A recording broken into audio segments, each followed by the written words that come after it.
नमस्कार दोस्तों, स्वागत है आप सभी का एक बार फिर से आपके अपने इस यूट्यूब चैनल पर। दोस्तों, साल 2024 जाने वाला है और जाते जाते एक बहुत बड़ी खुशखबरी आपके लिए है। और वो ये है कि डी ट्रिपल एस बी ने पीजीटी की वैकेंसीज निकाल दी है।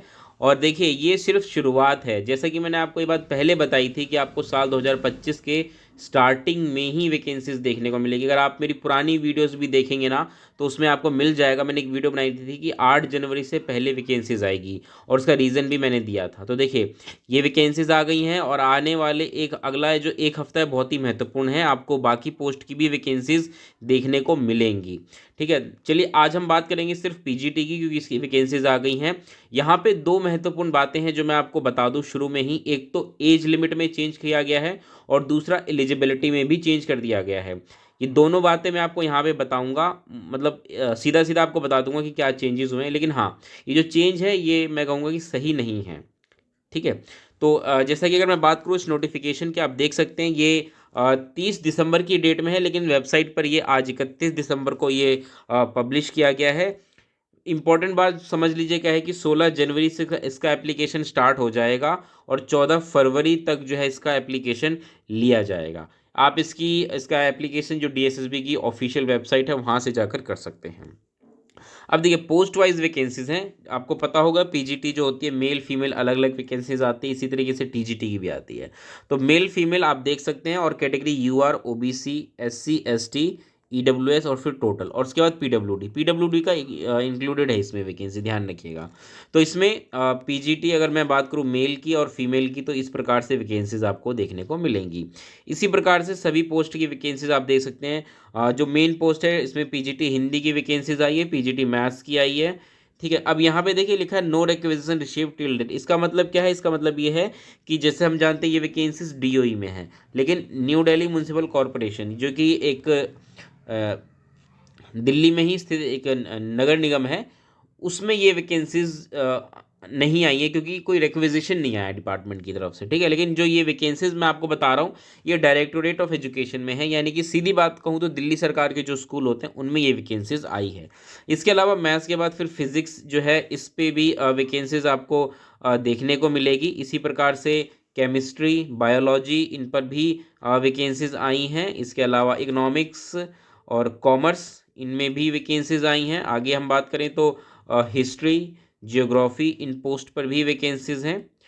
इसके बाद पॉलिटिकल साइंस की भी वैकेंसीज आई हुई है। इसी प्रकार से सोशियोलॉजी की भी वैकेंसीज आई हुई हैं। तो टोटल वैकेंसीज अगर मैं बात करूं तो यूआर की 231 है। बाकी कैटेगरीज की भी आप देख सकते हैं, और इसी प्रकार से टोटल वैकेंसीज 432 है। तो वैकेंसीज हो सकता है आपको कम लगे, लेकिन देखिए सबसे बड़ी बात है कि वैकेंसीज आनी शुरू हो गई हैं। अभी टीजीटी की भी आएंगी, फिर प्राइमरी टीचर की भी आएंगी। जो महत्वपूर्ण बातें हैं कि आपको इसको समय से अप्लाई कर देना है। अब मैं आपको एक इंपॉर्टेंट बात पे लेकर के आता हूँ। इस एक बात ध्यान रखिएगा, ये जो एडवर्टाइजमेंट नंबर है 10/2024 है। यहाँ पे देखिए देखिए जो भी पोस्ट है ना, अलग अलग पोस्ट की अलग अलग यहाँ पे क्वालिफिकेशन वगैरह बता रखी है।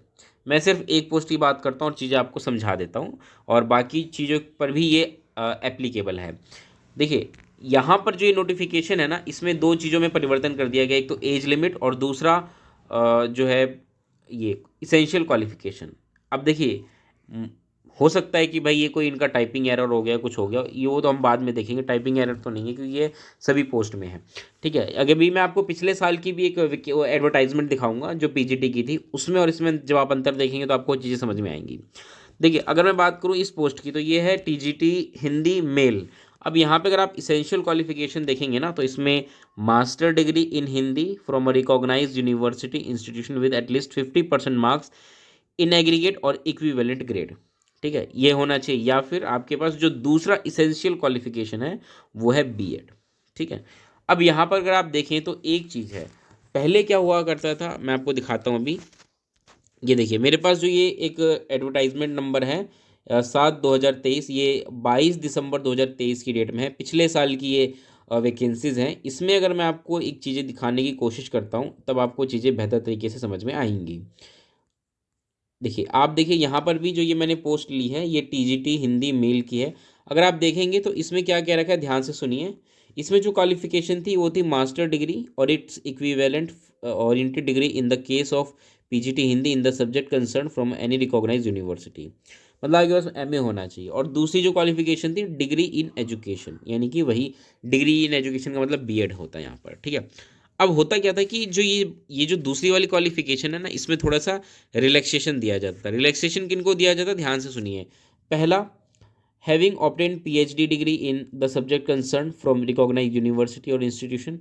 Second, having obtained first division in higher secondary degree or postgraduate examination with the mandatory condition that the candidate will acquire the B.Ed qualification within a period not exceeding 3 years from the date of his joining service। मतलब अगर आपने B.Ed नहीं कर रखा है तो ये दो चीज़ें में आपको छूट मिलती थी। अगर आपने PhD कर रखा है तो भी आपको छूट मिलती थी। दूसरा, अगर आप हायर सेकेंडरी मतलब 12th क्लास हो गया उसमें, और डिग्री मतलब कि ग्रेजुएशन में और पोस्ट ग्रेजुएशन में अगर आपने फर्स्ट डिवीज़न ले रखा है तो आपको शुरुआत में छूट मिल जाएगी बीएड से, लेकिन ज्वाइनिंग के 3 साल के अंदर आपको बीएड करना होगा।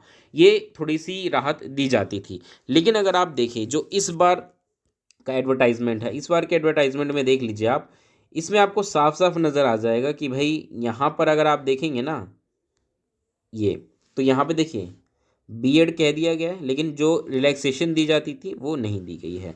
यहाँ पे अगर आप देखेंगे तो BA BEd, BSc BEd, 3 year integrated BEd MEd from NCT recognised institution, अगर ये है तो भी मैंडेटरी है, लेकिन जो वहाँ पे छूट दी जाती थी वो नहीं दी गई है। तो ठीक है, तो ये जो मैंने आपको क्वालिफिकेशन वाली बात बताई है, ये हर पोस्ट को लेकर के, ऐसा नहीं कि मैं सिर्फ एक पोस्ट की बात कर रहा हूँ, मैं एक एक समझाऊंगा तो वही रिपीटिशन होगा। तो मैंने सिर्फ एक हिंदी को लेकर के समझा दिया। अब देखिए दूसरी चीज़ देखिए, यहाँ पे एज लिमिट की अगर हम बात करें तो एज लिमिट लिख रहेगा नॉट एक्सीडिंग 30 ईयर्स, मतलब 30 साल से ज़्यादा नहीं होनी चाहिए। तो अगर आप देखें तो अभी तक ऐसा नहीं होता हुआ है, होता हुआ रहा है। पुरानी वाली अगर मैं आपको यहाँ पे एडवर्टाइजमेंट दिखाऊँ, पूरे जो पुराना वाला एडवर्टाइजमेंट है, तो अगर आप इसमें एज लिमिट देखेंगे ना तो इसमें बिलो 36 ईयर है, यानी कि 36 ईयर एज लिमिट हुआ करती थी, जिसको कि घटा करके यहाँ पर 30 ईयर्स कर दिया गया। मुझे लगता है ये बहुत ज़्यादा गलत हुआ है, ठीक है, बहुत ज़्यादा गलत हुआ है। 6 साल अचानक से कम कर दिया। मान के चलिए कोई ऐसा व्यक्ति जिसकी एज 31 साल है, 32 साल है, या 30 साल भी है जिसकी, इससे पहले वो क्या सोचता होगा कि मेरे पास तो अभी 5-6 साल है, मैं तैयारी करूँगा, है ना, सारी चीज़ें कर सकता हूँ, ये वो। अब क्या हुआ, अचानक से झटका कि भाई ये क्या कर दिया अचानक से, वो मतलब डिस्क्वालीफाइड हो गए, क्वालिफिकेशन उनकी पूरी ही नहीं है अब।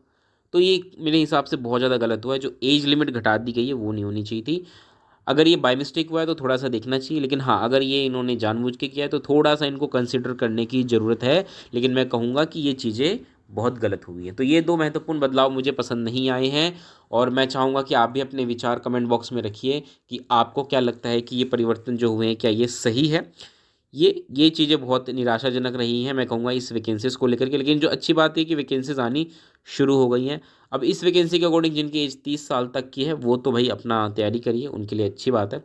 लेकिन जो 30 से ऊपर के हैं, लेकिन पहले जो 36 से कम हुआ करते थे, मतलब 30 से 36 साल के जो कैंडिडेट्स हैं, उनके लिए बहुत दिक्कत वाली बात है, उनके लिए बहुत निराशाजनक बात है। अब देखते हैं क्या होगा, आने वाले समय में ही पता चलेगा। लेकिन फ़िलहाल के लिए ये है कि भाई वैकेंसीज पीजीटी की आ गई हैं। तो दोस्तों इस वीडियो को मैं यहीं समाप्त करता हूँ। वीडियो कैसी लगी बताइएगा, दोस्तों तक लाइक शेयर करिएगा, चैनल को सब्सक्राइब करना मत भूलिएगा। मिलते हैं अगली वीडियो में, तब तक के लिए नमस्कार, धन्यवाद।